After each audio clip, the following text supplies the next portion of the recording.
이스라엘 측 사망자가 1,200명으로 늘어났다고 이스라엘 공영방송이 보도했습니다. 가자지구에서도 사망자가 950여 명에 달합니다. 가자지구 보건부는 사망자 가운데 어린이와 여성도 포함됐으며 부상자는 5천여 명에 이른다고 밝혔습니다. 이에 따라 충돌 닷새 만에 양측 사망자는 2,150여 명, 부상자는 8,000명을 넘은 것으로 파악됐습니다. 양측의 사상자 집계와는 별개로 이스라엘군이 하마스 무장대원 시신 1,500구를 발견한 데 이어 가자지구 공습도 지속하고 있어 희생자 수는 더 늘어날 전망입니다.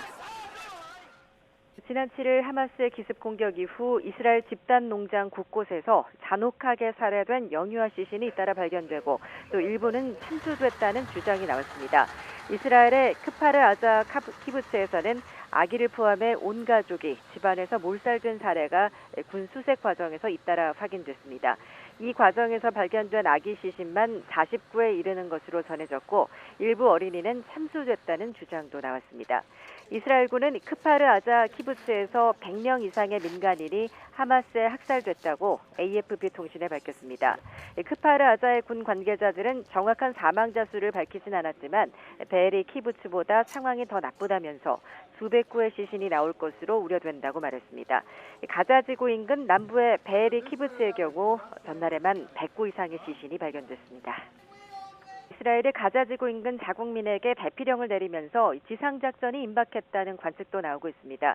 영국 일간 가디언에 따르면 이스라엘은 현지 시간 10일 밤 가자지구 인근 지역의 자국민에게 72시간을 보내는데 필요한 음식과 물 등 충분히 마련해서 대피할 준비를 하라고 알렸습니다.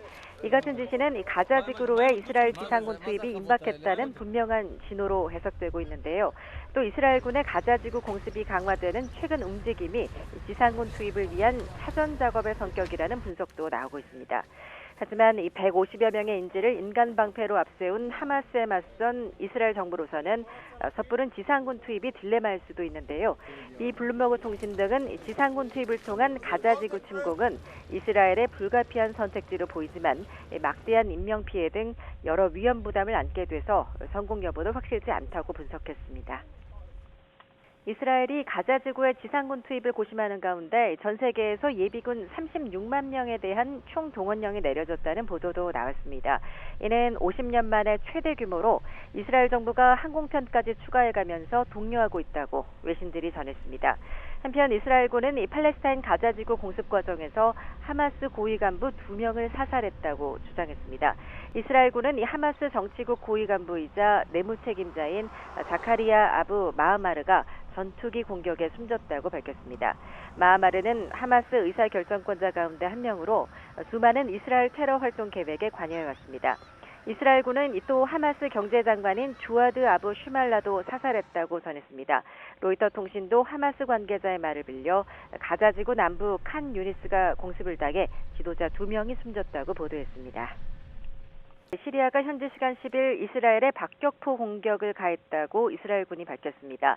이스라엘군은 성명에서 시리아에서 다수의 박격포가 발사돼 그 일부가 이스라엘 영토 내 공터에 떨어진 것으로 추정된다고 전했습니다. 이어 시리아의 발사 원점을 향해 배포와 박격포로 대응했다고 말했습니다.